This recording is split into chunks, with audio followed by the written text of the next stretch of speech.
Happy Monday, everybody, as we welcome you on into OneSoccer today. Andy Petrillo alongside Gareth Wheeler, Oliver Platt. What a show we have for you. We're talking Euros, Canadian Premier League, the Canadian men's national team.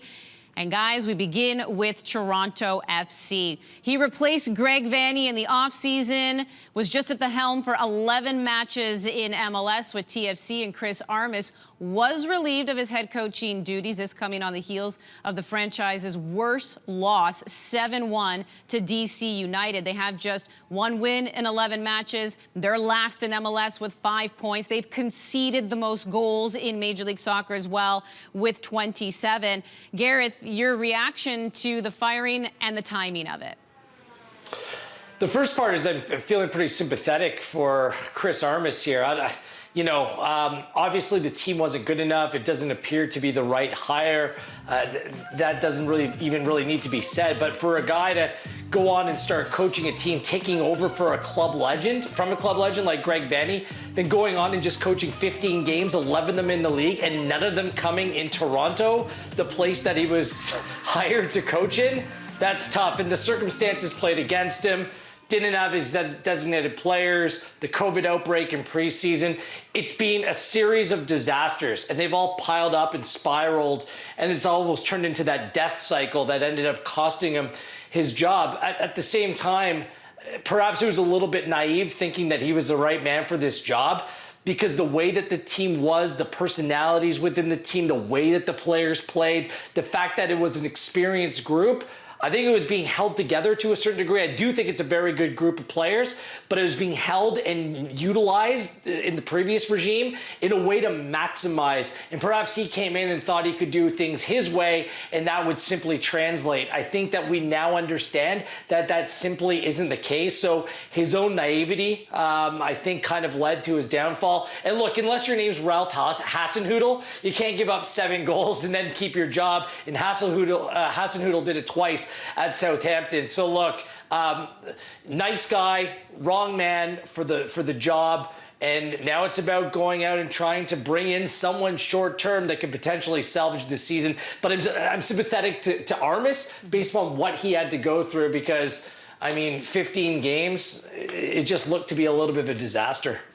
Yeah, and everyone's saying the right things as, you know, he left, great guy, professional in every way, just the results weren't there. But Olly, when you look at that 7-1 loss, the worst loss in franchise history, the most goals conceded in a single game in club history, how do you explain what happened? I mean, did the players look like they quit on their coach?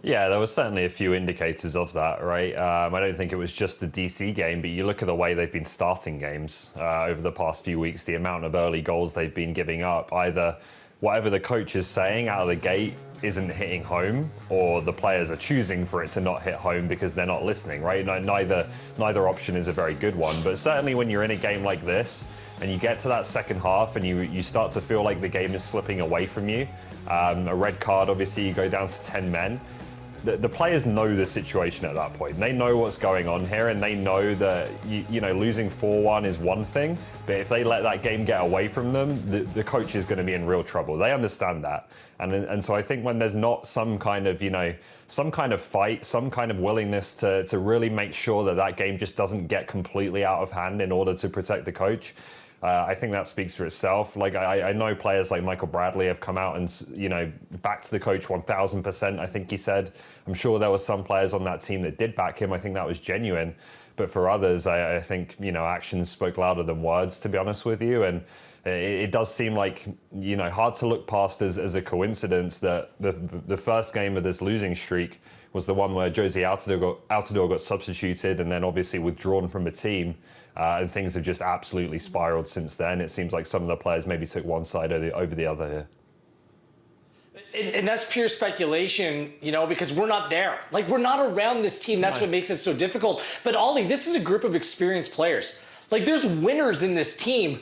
I'm not sure what that was in the 7-1. Honestly, it was shocking at times to see experienced professionals not show the fight, not show the wherewithal to go out and put on a performance. And even if you don't like your head coach, they owe it to themselves, they owe it to their teammates, they owe it to the fans, they owe it to the club to go out and give their best. I couldn't believe what I was seeing in that game, the way that it completely went pear-shaped. And look, there are defensive frailties in this team that need to be fixed. I don't think Armas did anywhere near good enough of a job making sure that the team lined up in the best way possible. Like not having a holding midfielder sitting in the team on top of the back four to protect that group, like Greg Vanney utilized Michael Bradley in that way for so long. Even if it's not Michael Bradley, you need someone to play that position. There was no protection. And this wasn't just in the 7-1. So there was just a series of events. Part of it's on the players. Absolutely, a lot of it's on the coach. But I think that there's a collective to blame here. And look, what we saw the 7-1, just everyone involved with Toronto FC deserves better than what we saw.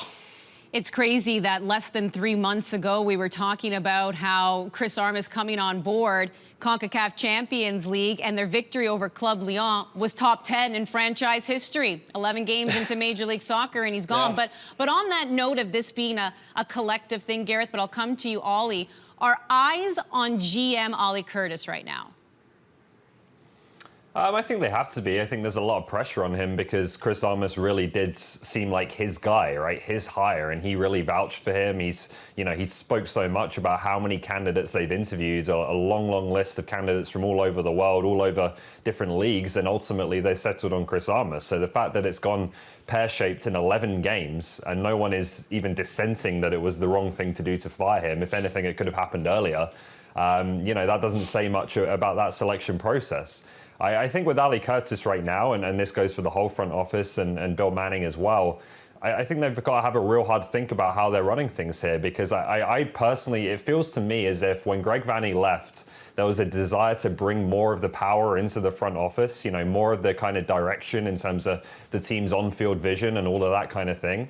I'm just not sure that was a good decision. I'm not sure that is how the best teams in MLS operate. Do the GM and the president really have that kind of level of knowledge and soccer experience to do that? Or does that need to be put in the hands of a coach and then the front office work within that coach's vision? I think when you look at Bob Bradley, Peter Vermees, Greg Vanney, obviously, what Pereira's done in Orlando, it tends to be driven more by the coach. That tends to be what works in MLS. And I think they really need to reconsider, how they've approached the season and how they've approached that transition from Greg Vanney. But largely, look, the club's spending money, so that's going to come with expectation. Then you immediately turn to the general manager. But this core group of players that went on to an MLS Cup final, a lot of these players that won an MLS Cup are still there.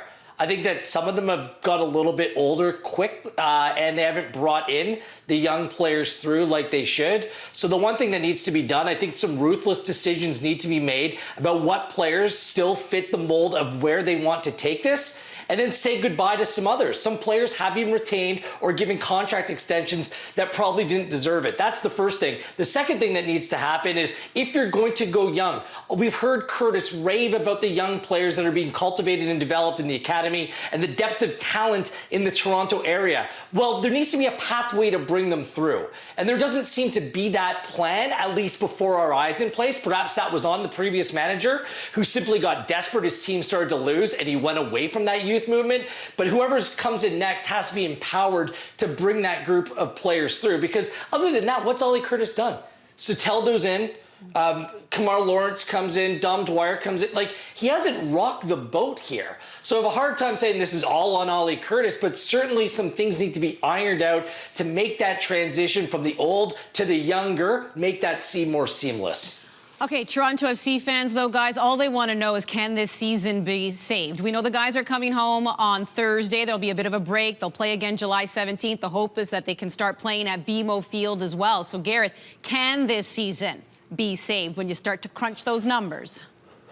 I think so. There's 23 games left, and that's actually what I think they were waiting for. They were hoping that Armas could hold out, they could pull off some results leading into this international break, then bring the team home, and then see how they fare when the players are in their own beds, they're living and sleeping and playing in Toronto. But obviously the 7-1 made that situation just, it couldn't last, it couldn't go on any longer. But this is a huge advantage, being able to come home now.